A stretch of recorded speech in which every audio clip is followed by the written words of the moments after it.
Buenos días.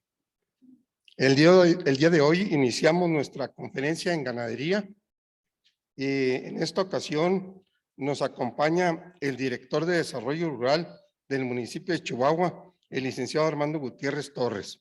Bienvenido, licenciado.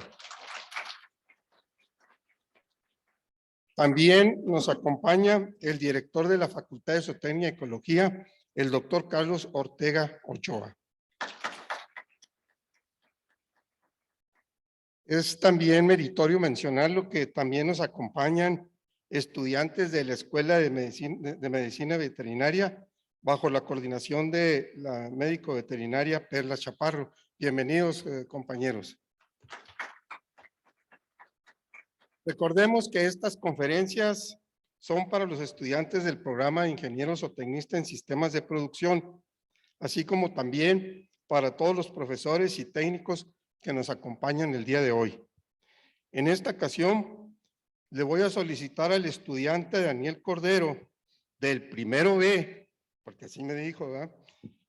Quien junto con el doctor Nicolás Callejas Juárez hicieron la invitación al licenciado Ernesto Hermosillo Seifert, quien nos va a exponer el tema de la industria cárnica, situación actual y retos y tendencias. Adelante, Daniel. Buen día a todos, compañeros, maestros. Primero quiero agradecer la presencia del director de Desarrollo Rural. Gracias, licenciado Gutiérrez, por tu compañía. A quienes nos acompañan de Gobierno del Estado, de la Secretaría de Desarrollo Rural, muchas gracias por su presencia. Doctor Carlos, gracias por el apoyo. Doctor Callejas, gracias. Me permito presentar ahora a nuestro conferencista, el maestro Ernesto Hermosillo Seifert. Es originario de Chihuahua, licenciado en Sistemas Computacionales y cuenta con un máster en Administración de Empresas por el Tecnológico de Monterrey, Campus Monterrey. Director de Modelo de Gestión en Grupo BAFAR, empresa chihuahuense listada en la Bolsa Mexicana de Valores, enfocada al sector agroalimentario financiero. Ha ocupado puestos directivos en la iniciativa privada en sectores de tecnología y automotriz. Además, ha participado en el sector público en áreas relacionadas con el desarrollo económico del estado de Chihuahua. Ha sido consejero de organismos locales como la Canaco, Coparmex y Desarrollo Económico del estado de Chihuahua AC. Fue presidente del Consejo de Desarrollo Económico Región Chihuahua Centro. En el ámbito social ha colaborado en el Instituto José David AC, Centro para la Atención a Problemas de Lenguaje y Audición, así como con el Centro de Estudios para Invidentes AC. También ha participado en diversos programas de desarrollo vinculados a temas de alta dirección, estrategia y capital humano, impartidos por el Tecnológico de Monterrey y la Escuela de Negocios de la Universidad de Harvard. El maestro Hermosillo Seifert es presidente del Consejo Mexicano de la Carne. Bienvenido, maestro, y gracias. Bien, muchas gracias. Con esta presentación vamos a dar inicio. A los que están en Facebook y en Zoom, les recordamos que pueden hacer sus preguntas a través del chat para aquí nosotros presentarle la pregunta al ponente y tener la respuesta. Quienes tengan preguntas al final pueden acercarse para utilizar el micrófono para que se oiga la pregunta. Adelante, licenciado. Gracias. Entonces con esto le muevo. ¿No? Bien, bueno, voy a salirme de aquí. Bien, gracias, muchísimas gracias.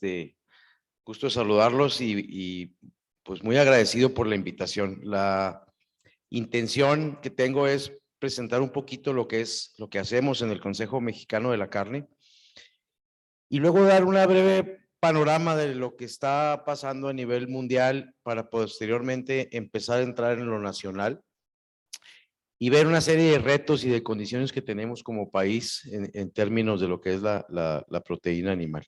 Al final, si quieren, dejamos ahí un espacio para preguntas y respuestas.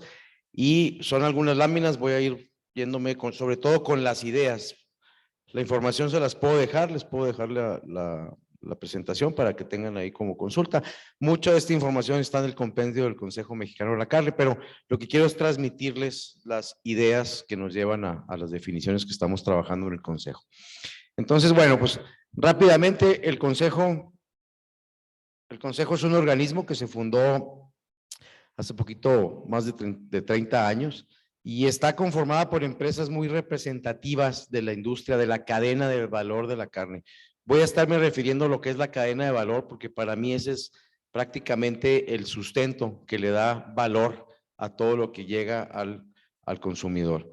Nuestra misión es fomentar el desarrollo de la competitividad, y cuando hablamos de competitividad hablamos de cadenas de valor, es un tema asociado, e influir positivamente en la salud de los mexicanos, promoviendo lo que es la proteína cárnica. Tenemos entre nuestros socios, estamos empleando a más de 50,000 personas en esta parte del eslabón de la cadena. Estas son algunas de las empresas que tenemos como socios, entre ellos las más grandes, por ejemplo, Sigma, Qualtia, Grupo Bafar, Capistrano, Su Carne, algunos logotipos ahí que verán que son muy relacionados pues con el sector. Y lo que son los asociados, la diferencia entre un socio y un asociado es que el socio es parte de la cadena de valor y el asociado contribuye en proveer desde la cadena de frío, desde la parte de etiquetas, algunos insumos, servicios, en fin. Prácticamente estamos hablando de al día de hoy aproximadamente 107 socios que conforman este consejo. Y bueno, si empezamos a entrar en materia con el tema de la cadena de valor, pues entonces imagínense que estamos viendo desde el inicio, ¿no? Desde los productores de granos, ¿sí?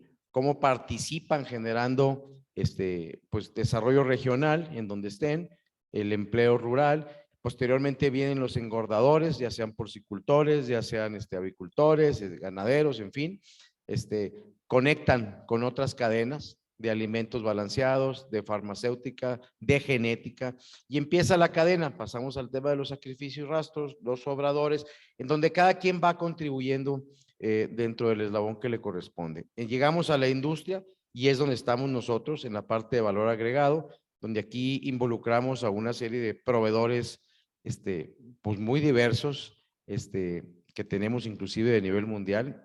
Hago un comercial, el día de mañana y pasado estamos con el evento de Grupo Bafar, de la Fundación Bafar. Tenemos cerca de 300 proveedores que vienen a visitarnos. Tenemos un evento, tenemos unas conferencias, tenemos unas visitas, tenemos un torneo de golf, pero bueno, el tema aquí importante es que más o menos la mitad vienen del país y la otra mitad vienen de todo el resto del mundo. Canadá, Alemania, Francia, Italia, Sudamérica, en fin. Entonces, aquí es donde se abre, y hago este comercial porque aquí es donde se abre precisamente el tema de los insumos globales, ¿sí? Para hacer más competitiva esta cadena de valor. Y finalmente llegar, pues, a través de la distribución al consumidor final. Es muy importante el tema de las importaciones y lo voy a estar trabajando, y luego posteriormente las exportaciones, porque no hay cadena de valor cerrada. Esta idea que tenemos hoy, y lo digo abiertamente, en el gobierno federal, de tener la seguridad alimentaria, como seguramente ustedes lo han escuchado, es un bonito concepto, es un buen concepto, pero no podemos extraernos de que somos parte de un mundo, y somos parte de un mundo lleno de tecnología hoy en día, lleno de comunicaciones, y somos un mundo global. Entonces, lo que se produce aquí, podemos tener una serie de ventajas competitivas para mandarlo a otro lugar, y lo que se produce allá, ellos tendrán una serie de ventajas competitivas en términos de su clima, de su altura, de sus humedades, de sus lluvias, de sus condiciones naturales, ¿sí? Y bueno, pues a final de cuentas es más competitivo producirlo allá y traerlo acá. Ese intercambio es lo que hace que las cadenas de valor sean competitivas. Entonces, en este sentido, es un punto importante considerar tanto las importaciones como las exportaciones. La situación actual en la industria, bueno, pues el impacto económico que tuvimos en la pandemia, aunado al tema de la guerra Rusia-Ucrania, que esto no acaba, desgraciadamente. Obviamente el incremento de los precios, tanto de los granos, los fertilizantes, el gas, los combustibles, son situaciones que están afectando a la industria global y nosotros somos parte de ella. Corrientes internacionales que prohíben el disminuir o que están promoviendo pues el disminuir el consumo de la carne por temas ambientales, mitos en la crianza, engorda, en la matanza del ganado. Ahorita comentábamos, de repente hay organizaciones que obviamente les conviene pues que no se maneje, que no se venda, que no se distribuya la carne con proteína animal, porque traen otro tipo de tendencias que también ya las respetamos. A mí cuando de repente me preguntan, ¿qué opinas de la carne que no es carne. ¿Qué opinas de la carne que viene de origen vegetal? Pues que es muy buena. Yo no tengo ninguna bronca. La única bronca que tengo con esos grupos, empresas, organizaciones, es que atacan infundadamente a la industria de la proteína cárnica. Y ahí es donde no se vale, porque algunas cosas seguramente tenemos oportunidad de mejorar, pero algunas otras son mentira. Entonces, en ese sentido, pues es parte de lo que hacemos como consejo, ¿no? Promover este tipo de proteína animal. Normatividad, hay un mundo de normas que están revisándose, que lejos de buscar, creo yo, el bien final, que el consumidor tenga un mejor producto, mucho más inocuo, mucho más sano, mucho más conveniente. Muchas veces lo que estamos buscando es como encarecer la cadena de valor, ¿no? Meterle temas de no productividad y de no competitividad, buscando encarecerla. Así pareciera, porque traemos un mundo de normas ahorita con los cuales estamos peleando, buscando pues negociar que algunas cosas que considero yo que son absurdas no entren a ella. Enfermedades que son obviamente pues naturales del ganado, dependiendo si es cerdo, si es res o si es pollo, y el incremento de la demanda mundial de los alimentos como una situación actual en la industria, en donde para el 2050 tenemos una serie de retos para poder alimentar a la población. Las líneas estratégicas del Consejo, bueno, vigilar y participar en el marco regulatorio, como lo hacemos hoy todos los días, por lo que les acabo de comentar. El posicionamiento de la proteína cárnica, precisamente buscando dar la imagen que debemos de tener y dar información para que la gente pueda consumir con información y pueda tomar una decisión sobre sus consumos. De la sustentabilidad lo acabamos de meter hace un par de años porque era un tema que no lo teníamos considerado. El año pasado estuvimos en una serie de eventos en Alemania y otros en España. Y créanme que las normas que tienen allá son bastante rígidas y bastante pesadas. Y esto vemos como que está muy lejano, como que no pasa nada, como que estamos del otro lado del mundo. Y realmente es un tema que nos tenemos que empezar ya, vamos tarde pues, a trabajar en él, porque el tema de la sustentabilidad y sobre todo con generaciones como las de ustedes, va a ser un must, va a ser una situación que no podemos dejar de lado. Ahorita comentábamos que en los Países Bajos la palabra carne está prohibida aparecer en todo tipo de publicidad y mercadotecnia. Háganme cuenta que estuviéramos promoviendo droga. Entonces, ni en redes, ni en periódico, ni en televisión, no puedes promover lo que contenga la palabra carne. Ellos argumentan que tiene que ver con el tema de la no sustentabilidad, pero bueno, ¿qué tan lejos estamos de que aquí empezamos a tener ese tipo de problemas? Cuando, bueno, pues la industria y el sector y la cadena genera cientos de miles de empleos, ¿no? Entonces es importante que empecemos a trabajar en sustentabilidad.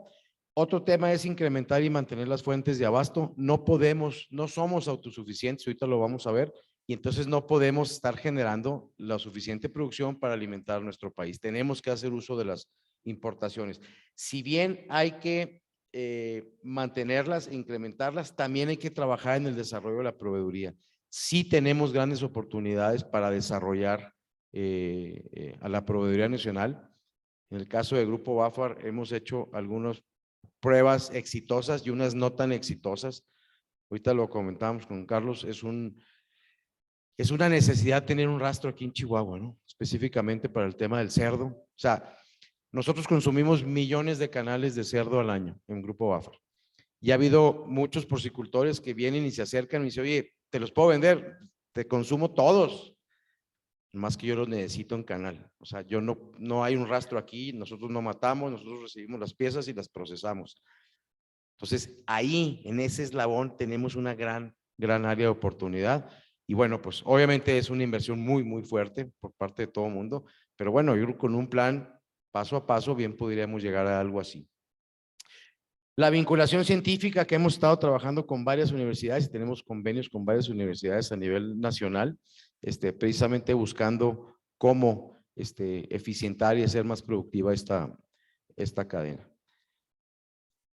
Y bueno, entrando un poquito en materia, el panorama cárnico, Yo no sé si los de atrás van a alcanzar a ver aquí, pero prácticamente los colores más oscuros, como es China, como es Estados Unidos, un poquito todavía la Unión Europea, son los que mayor consumo de carne, proteína animal tiene, ¿no? Y luego vienen los flujos de quién produce más de lo que consume y tiene la capacidad de exportar. Si se fijan, China trae un 26% del consumo mundial, México trae un 3%, o sea, realmente somos muy pequeños en ese sentido, pero fíjense, consumimos, estamos hablando de miles de toneladas, estos 9,000, son 9 millones, pero bueno, voy a hablar aquí de 9,000, 9,017, producimos 7,420, tenemos que importar 2,280. Somos un país importador, porque las exportaciones son de 683. Esto es de carne de cerdo, de ave y de res, ¿sí? Y vemos, por ejemplo, el consumo en China, son 77, pero producen 70, tienen que importar 8, es un país importador muy importante, ahora sí que valga la cuasi redundancia, en el tema de China. Pero, por ejemplo, vemos a Estados Unidos con su consumo, casi 40,000 y producen 45. Entonces ellos tienen capacidad de estar exportando. Al igual sucede con Brasil, al igual sucede con la Unión Europea, que son superavitarios. Si nos vamos a la res, aquí ya lo voy a abrir en las 3 proteínas, fíjense cómo Estados Unidos consume 12,000, casi 13,000 y produce 13,000. Sus importaciones y exportaciones están muy balanceadas. Ellos podríamos decir que tienen pues una especie de seguridad, pues, o autosuficiencia en temas de alimentación. En el caso de México, consumimos 1,975 y producimos 2,120. ¿Qué quiere decir? Que tenemos una capacidad de exportación y esta capacidad de exportación va directamente, mayormente pues a los Estados Unidos. La Unión Europea es algo similar. En el caso de China, ellos consumen 9,700 y producen 6,800. Ellos importan una cantidad grande de carne de res. Y el consumo, volvemos a lo mismo, en los países donde se ve más oscuro, pues es donde está realmente países muy consumidores de carne. Nos vamos al cerdo, vean, fíjense, China es el 49%, México es el 2%, ya está distribuido pues en todo el país. En el caso de México consumimos 2,300, pero nomás producimos 1,400. Del 100% de lo que se consume en este país, el 40% se tiene que importar de cerdo. No tenemos la capacidad para producir más. Y ahorita vamos a ver los crecimientos que hemos venido teniendo. Entonces, pues tenemos que importarlos. En el caso del ave, fíjense cómo China ya nomás es el 15%. El caso de México es el 5%. Somos un país consumidor de ave. ¿Y por qué? Por el precio. Es la proteína más económica que tenemos. Consumimos 4,700, pero producimos 3,800. Tenemos que importar 930. Ya no es el 40% del valor de las importaciones sobre el consumo nacional aparente de cerdo. Nomás es el 20% en el caso del ave. Entonces, bueno, pues con estas condiciones mundiales y vemos el tema de la FAO, en donde, bueno, pues hay una demanda creciente y tenemos que seguir incrementando esta producción. Dice la FAO que para el 2050 vamos a requerir un 60% más de alimentos y bueno, la idea es lo vamos a poder hacer porque finalmente la distribución de los recursos naturales no corresponde a la ubicación geográfica de la población. Muchas cosas se producen acá, pero el mayor consumo está acá. Entonces tenemos que hacer una balanza de tal forma que podamos pues equilibrar estas producciones y estos consumos. Y el principal reto que tenemos es obviamente producir con menos agua, producir más eficientemente, con menos terreno, ¿sí? Cada vez las sequías también son mucho más fuertes y tomar en cuenta el tema de la biodiversidad. Si no incorporamos nuevas tecnologías, mañana es el evento de Canacintra y del CEACH, del Consejo Estatal Agropecuario. Y si ustedes se fijan en el programa, vienen un mundo de pláticas que tienen que ver con el tema de la tecnología. Aprovechamiento del agua por un lado y también la tecnología para poder hacer esto de una manera mucho más eficiente. Creo que estamos en ese canal.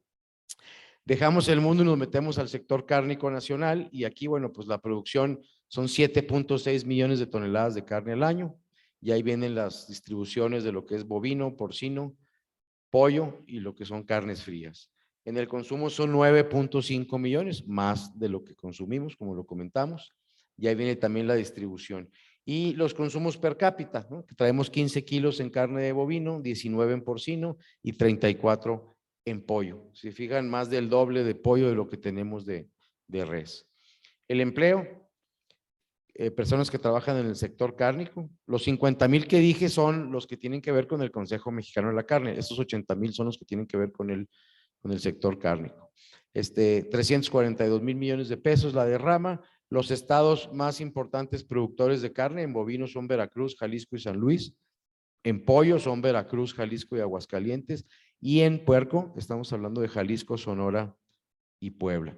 Y nuestros principales socios comerciales, bueno, pues en exportaciones prácticamente tenemos Estados Unidos con 310,000 toneladas y Japón con la mitad de ella. China traía en este entonces, esta gráfica es del año pasado, traía 64,000. Hoy, en este año, yo creo que va a estar llegando a una cantidad similar a lo que trae Japón. Y en las importaciones, venimos de Estados Unidos prácticamente y Canadá, por el tema del pollo y del cerdo. Y algo de Brasil, ahora que estamos trayendo pechuga de Brasil, que los brasileños son bien competitivos con el tema de la pechuga de pollo. Y en Chile con las alitas. Y fíjense el consumo, estas gráficas están bien interesantes, no se me espanten mucho. Esta es la producción del 2016, ¿sí? Los millones de toneladas. Y luego el 17, y luego el 18, y luego el 19, y luego el 20, y luego el 21. ¿Qué es lo que vemos aquí? Este grupo son cómo ha venido creciendo la producción, este grupo es cómo han venido creciendo las importaciones, este es cómo han venido creciendo, cómo se han comportado las exportaciones y finalmente, si sumamos lo que producimos más lo que importamos, tenemos una polla grande, le restamos lo que exportamos, lo que sacamos afuera del país y nos queda el consumo nacional aparente. Entonces aquí viene el crecimiento del consumo nacional aparente. Y yo lo que hago es saco las tasas de crecimiento anual compuesto o el KGR, que lo conocemos en inglés. Y por ejemplo, en la producción traemos un 3.3% de crecimiento sostenido. Si dividiéramos todos estos años a tasa igual, estamos hablando de que crece 3.3% la producción. Las importaciones crecen un poquito más, un 4%, ¿sí? Las exportaciones, como la base es menor, traen un crecimiento mucho más fuerte. Y esto es una muy buena noticia para el país. Cada vez estamos exportando más. Ahorita voy a hacer otra vez el desglose por cada una de las especies. Y un 3% del crecimiento del consumo anual promedio, pues, en estos años. Y bueno, aquí hay un tema importante que esto no lo van a entender, pero sí se lo voy a explicar. En el tema de lo que estamos hablando de las importaciones, fíjense, por ejemplo, el origen nacional de granos básicos, el 64, 2/3 partes, estamos hablando de que lo producimos y una tercera parte lo tenemos que importar. Pero fíjense en el arroz, 83. Fíjense en la soya, 96. O sea, tenemos una dependencia total. ¿Qué podemos hacer? Pues seguramente hay programas para el campo, programas de apoyo, hay iniciativas con tecnología, habrá muchas cosas, pero por más que hagamos, no vamos a quitar esa variable. Vamos a seguir siendo netamente importadores de estos productos, ¿no? Aquí está la carne de ave, la carne de porcino, el 20% que les decía yo, y el 40% en el porcino. Bueno, y aquí tenemos, bueno, para cada una de los especies. Fíjense, aquí la gráfica esta la puse por el pavo. Fíjense el pavo, 87% del pavo que se consume, lo producimos aquí. Aquí tenemos una planta cerquita en Casas Grandes, prácticamente la única. Hay otras más que están allá en la península, pero realmente el pavo tiene sus condiciones especiales y pues no somos productores de pavo. Imagínense nosotros con la industria de lo que son las carnes frías, la cantidad de pavo que consumimos, hay jamones de pavo, productos ahí de pechugas de pavo, alitas de pavo, en fin, y no tenemos esas capacidades. Si no importamos, no hay forma de que este país tenga ese producto. Entonces no podemos, y es parte del pleito que nos la mantenemos. Nosotros no podemos estar pensando en que vamos a producir todas esas cantidades de pavo o todas esas cantidades de maíz o de trigo o de soya para alimentar a nuestros animales y poder alcanzar la producción o el consumo nacional aparente, ¿no? Fíjense en la res. Así viene la producción con un 2.5 de crecimiento sostenido. Las importaciones inclusive decrecen, pero fíjense, un 10% de las exportaciones. Somos un país exportador de carne de res. ¿Por qué? Porque el consumo no crece. Si ustedes se fijan, aquí el consumo está muy flat. Claro que es una proteína cara y bueno, pues no toda la población tiene acceso a esta proteína. Entonces, este exceso de producción o este crecimiento de producción se va directamente, espero que así se vea claro, se va directamente a las exportaciones. Fíjense. Ok. Esto es esta misma gráfica, nomás que estamos hablando del acumulado del año, ¿sí? Esto es de enero debe ser de enero a agosto. Fíjense cómo sigue creciendo, fíjense cómo se sigue manteniendo y fíjense cómo viene. Es el comparativo enero-agosto del 21 contra enero-agosto de lo que vamos en el 22. Entonces, permanece esta tendencia. Ahora fíjense en el cerdo, traemos un 4.2 de crecimiento en la producción y traemos un 4.2 también de crecimiento.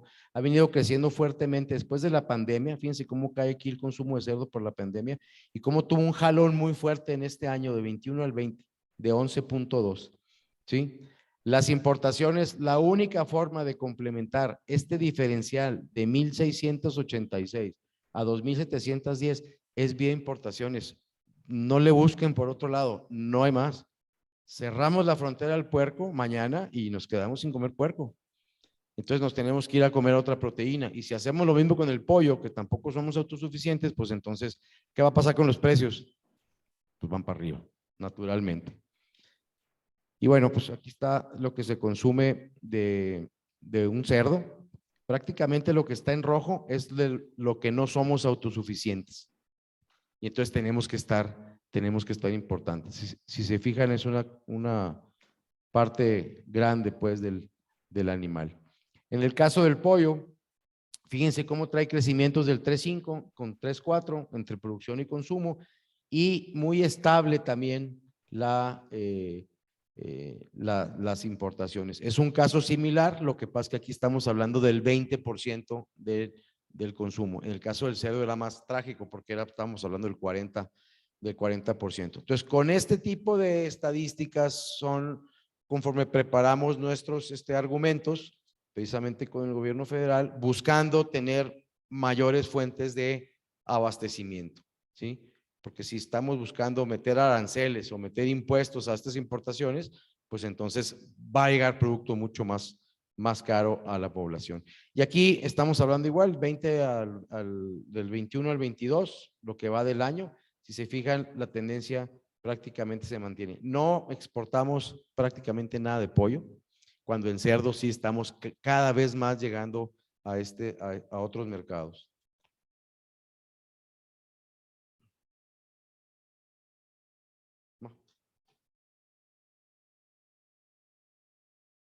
Bien, y en el caso del pollo, fíjense todo lo que se tiene que importar. Es prácticamente pues el 80%, el 90% del donde viene la carne del ave, ¿no? Entonces, sí tenemos que entender que tenemos una gran área de oportunidad en ave y en cerdo para estar produciendo más. Pero para ello, pues obviamente hay lana, hay infraestructura de por medio que tenemos que trabajar. En el caso de las carnes frías, bueno, pues son productos que se hacen de res, de cerdo, pollo y pavo. La ventaja que tienen las carnes frías es que, bueno, pues es una manera muy práctica, muy asequible de comer proteína, el lonche, el sándwich, el jamón, se lo lleva el niño a la escuela y de alguna manera es mucho más conveniente, pues, este esquema de practicidad. Estamos siendo regulados y controlados en términos de inocuidad y de sanidad por, obviamente, la Secretaría de Agricultura, la SADER, con su enfoque de Senacica. Y bueno, pues son ricos en proteínas, vitaminas, minerales, todo lo que a final de cuentas contiene como parte añadida también del producto. Consideramos que el valor nutrimental, la inocuidad, la versatilidad y la practicidad hacen conveniente este tipo de proteínas. Pero fíjense qué está pasando en el consumo de carnes frías. Fíjense cómo viene incrementando la producción y fíjense cómo está pues yo digo que está pareja, está flat, aunque hubo un año, el 2021, con un incremento fuerte. Si se fijan, las importaciones son las que están creciendo y las exportaciones son muy marginales, aunque también aquí hay un incremento fuerte, pero si lo vemos como una base, no pinta más. ¿Qué es lo que está pasando? En este año tuvimos una serie de incrementos de precios y aranceles que tuvimos que cubrir y entonces no estaba llegando el suficiente producto, el suficiente insumo. ¿Qué pasó? Pues crecieron las importaciones aquí, de 10,000 a 50,000, estamos hablando casi 4 veces. Obviamente, esos productos que llegaron importados se fabricaron en otro país, se generó el valor en otro país, se generó el empleo y la riqueza en otro país. Aquí el punto es que si no podemos tener esta generación de insumos propia y extranjera, pues obviamente tenemos tal dependencia que los precios son los que se van a ver afectados y los consumos. Ya en estos últimos año a año seguimos incrementando la producción y también ha estado incrementando el consumo.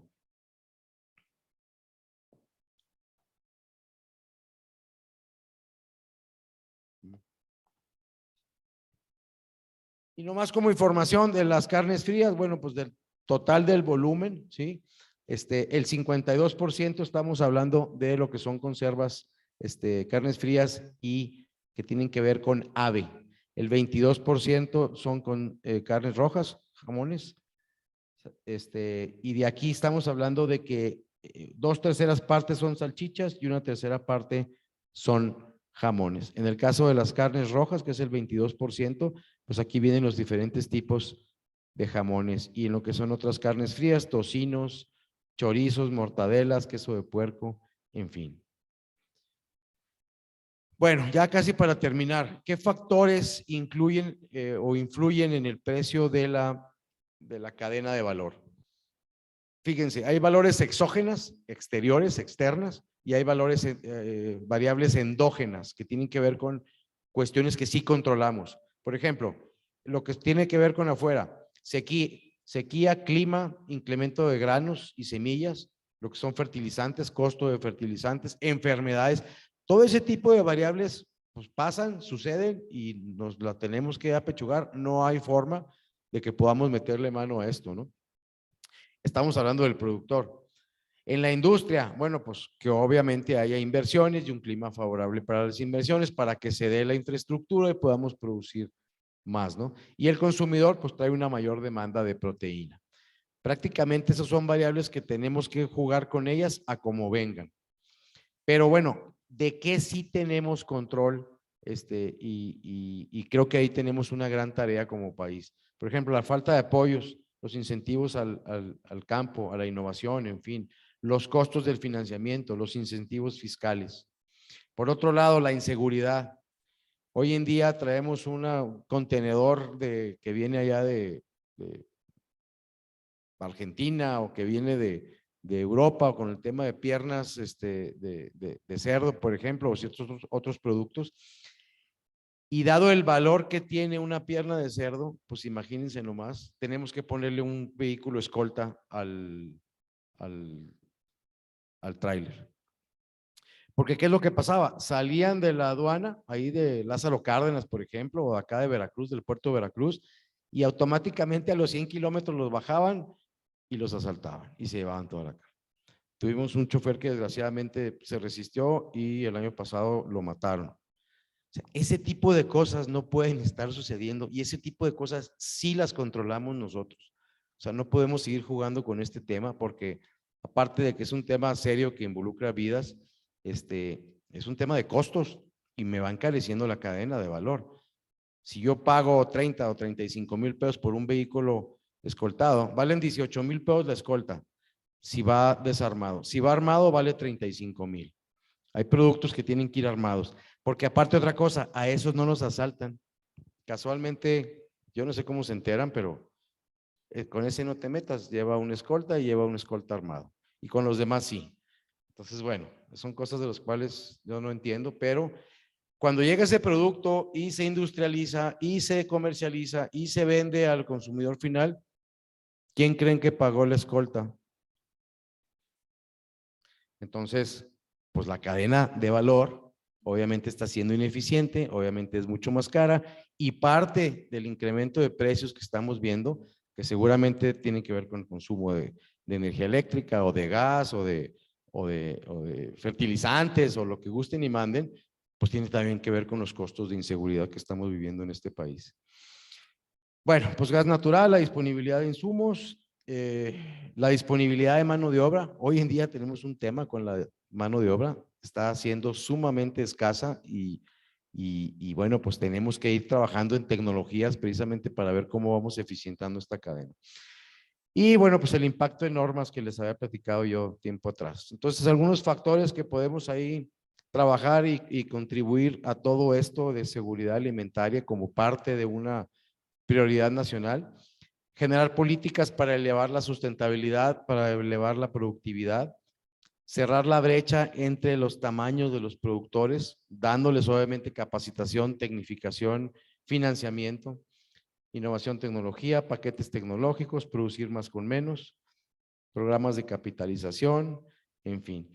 Que las grandes empresas podamos incorporar a los fabricantes, a los productores más pequeños, de tal forma que vayamos como empresa tractora jalándolos para poder integrarlos en cada vez un mayor proceso o proyecto de autosuficiencia en este país, ¿no? Y obviamente, como les decía, la sostenibilidad es muy, muy importante. Fíjense en las tendencias de consumo. Esta gráfica la sacamos el año pasado porque a pregunta expresa en una conferencia me decían, ¿y cómo se ve hacia adelante? Pues con las tendencias, con la información que tenemos y con datos de USDA y de la Secretaría de Agricultura, yo no veo ningún cambio. Esa gráfica prácticamente lo que me dice es que esto se va a mantener. La producción, por un lado, abajo, y el consumo, por otro lado, arriba. Salvo en la carne de res, que ahí la producción va por arriba y el consumo va abajo. Por eso podemos exportar. Todo lo demás, si se fijan, es más, acá en el caso del ave, si se fijan, se está haciendo una brecha, como que en las demás está muy pareja, ¿no? Pero acá hay una brecha todavía mayor. Entonces, son parte de los retos que tenemos como país. Y ya para terminar, las tendencias mundiales de consumo, cambio a marcas mucho más asequibles, mucho más prácticas, mucho más fáciles de hacernos de ellos. Triunfa la transparencia. Cada vez tenemos una responsabilidad mayor en el tema de los ingredientes que se están utilizando, los procesos que se están utilizando. Otra tendencia son las plantas. Obviamente cada vez va a haber más producto. No va a llegar a pintar en mucho el tema de los alimentos veganos o los alimentos basados en plantas contra la gran cantidad de los millones de toneladas que les comenté de la proteína animal, pero sin embargo van a tener una buena tendencia y eso pues eso es muy bueno. La nutrición personalizada, obviamente los alimentos van a estar vamos a decirlo, pensados o dirigidos a ciertos sectores, ciertas audiencias. La tecnología y bueno, pues la sintonía con lo inmune. Y bueno, pues a trabajar en qué medidas de seguridad, protocolos de higiene. El tema del COVID nos vino a enseñar muchas cosas a todos. Y bueno, hoy en día los protocolos han sido reforzados y están siendo mucho más estrictos por el tema del COVID. La propuesta de valor personalizada, la optimización de márgenes que se logra con tecnología, con innovación, se logra con eficiencia. La agilidad en la cadena de suministros, tema digital y finalmente nuestra gente. En este momento, todo lo que podamos invertir en la parte de desarrollar a nuestra gente, en crecerlos, en finalmente darles condiciones que puedan ellos tener un crecimiento en lo personal, en lo profesional y en lo económico es lo que nos va a hacer fuertes, porque a final de cuentas trabajamos con gente, somos gente, son nuestros propios consumidores los que están demandando esto y tenemos que trabajar en ellos. Y bueno, pues como parte de lo que hacemos en el Consejo y con toda esta información estamos trabajando para ello. Yo les agradezco mucho y prácticamente esta es mi plática. Gracias.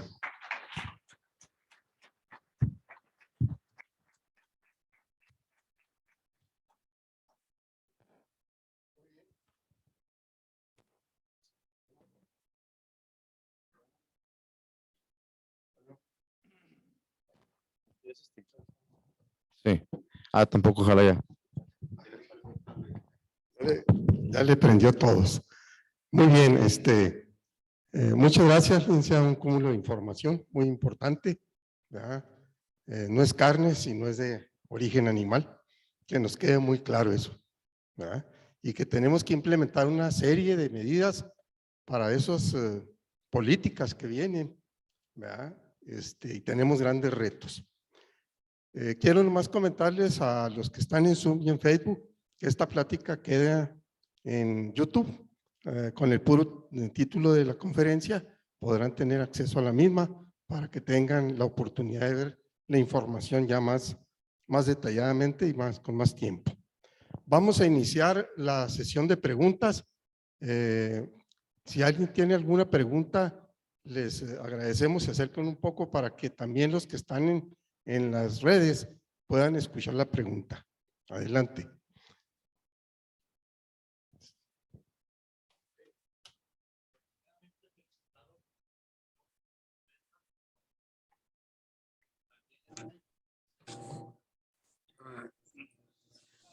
Cualquiera puede preguntar.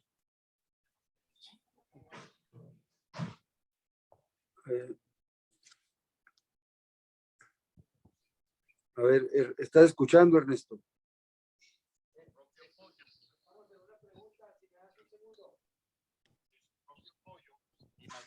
También traían algo de proyecto de poner algo de granjas porcícolas aquí en el estado. Yo te pregunté, ¿qué pasó?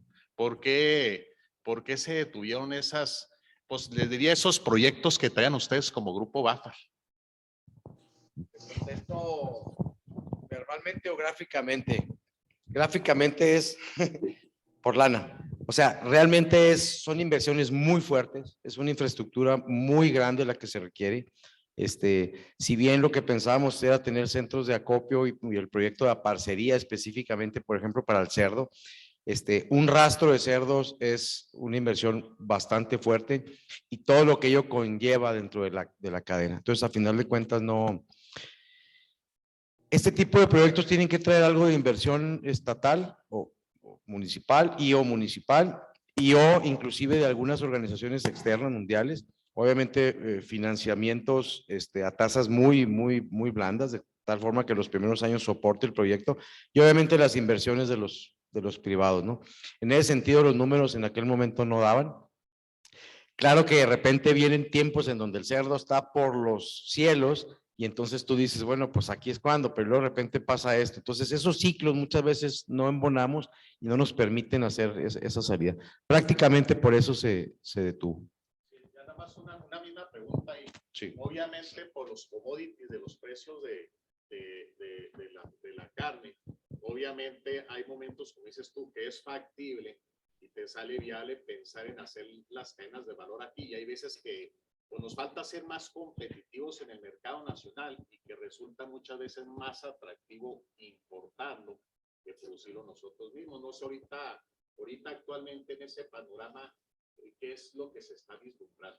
Pues mira, por ejemplo, ahorita, con el tema del ave, una pechuga, voy a dar datos así más o menos, una pechuga traída de Estados Unidos andaba el año antepasado en 1.2 dólares la libra.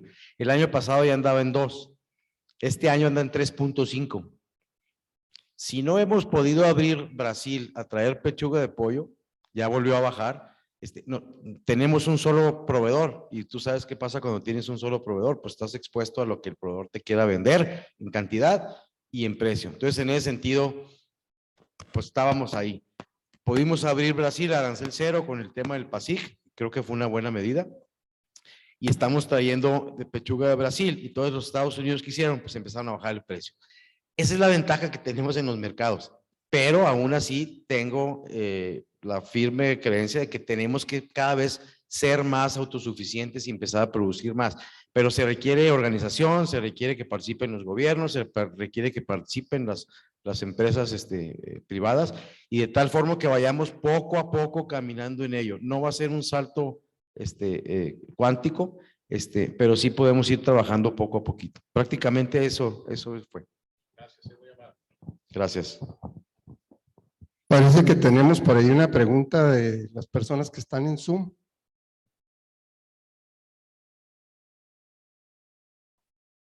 Bueno, parece que ya no quiso, se retiró. ¿Alguien más que quiera hacer alguna pregunta? Bueno, pues le damos un aplauso a nuestro expositor y muchas gracias. Perdón, ahí está sí tenemos.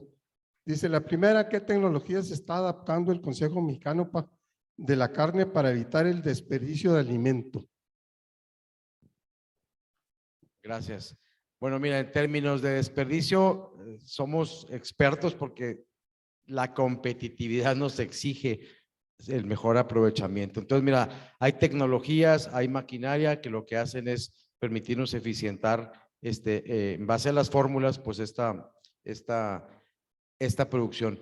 Tenemos también inclusive, ya metiéndome al tema de la sustentabilidad, por ejemplo, estamos buscando, no podemos exigir, pero sí estamos buscando concientizar a todos nuestros socios, inclusive nos metimos a un proyecto de sustentabilidad, una como autoverificación de sustentabilidad, de tal forma que estemos buscando empujar plantas de tratamiento de agua, reutilizamiento de ciertas materias primas o bueno, más bien insumos que van relacionados a la cadena de valor, como las tarimas de madera, plásticos, en fin, que se esté de alguna manera esto reutilizando, ¿no? Entonces, en ese sentido, y va con el tema de la sustentabilidad, vamos a estar muy metidos en ello. Come Carne tiene apoyos económicos para fomentar la producción cárnica. Nosotros como tal, no, simplemente somos una organización que buscamos la suma de nuestros agremiados, pues podamos, lo que comentábamos ahorita, ¿no? Buscar las mejores normas adecuadas a lo que requiere el mercado, buscar promover la proteína cárnica, buscar fuentes alternas de abasto, en fin, prácticamente en eso andamos. Y así como apoyos, no los tenemos tales. ¿Qué compradores o industrializadores hay para pavo en Chihuahua? Pues básicamente lo que tenemos es, y somos un cliente importante para Pavos Parson, ahí en Casas Grandes. No conocemos de más aquí en el estado de Chihuahua.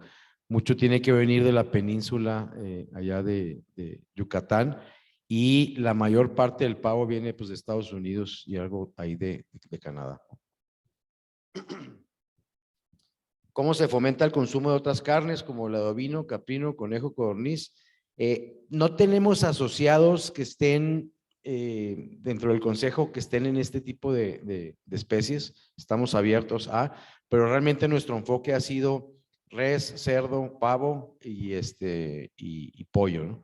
Prácticamente estamos enfocados a eso. Lo que sí les comento es que tenemos una alianza, y lo platicábamos hace rato, se llama México Unido Proteína Animal, y ahí están AMEG, está la CNOG, está Mexican Beef, está con la FAF, los fabricantes de alimentos balanceados, está Femeleche, estamos nosotros, y de alguna forma lo que estamos buscando es presentar esta imagen de la proteína animal en sus realidades, informar y buscar blindar este mercado.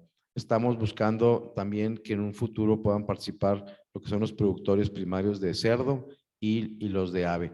En la medida que estamos unidos como productores de proteína animal, es en la medida que mejor vamos a defender la misma. Bien, pues eso es. Gracias. Permítanme, antes de darle un aplauso a nuestro expositor, ahorita quiero pedirles que se queden nomás un minuto tenemos con nosotros a Lalo Gamero de Caballo Dorado, que quiere hacerles una invitación. Ingeniero Garay, gracias por estar aquí, ¿verdad? Del gobierno del estado. Pues le damos un aplauso a nuestro expositor. Muchas gracias, licenciado. Excelente exposición con mucha información. Lalo.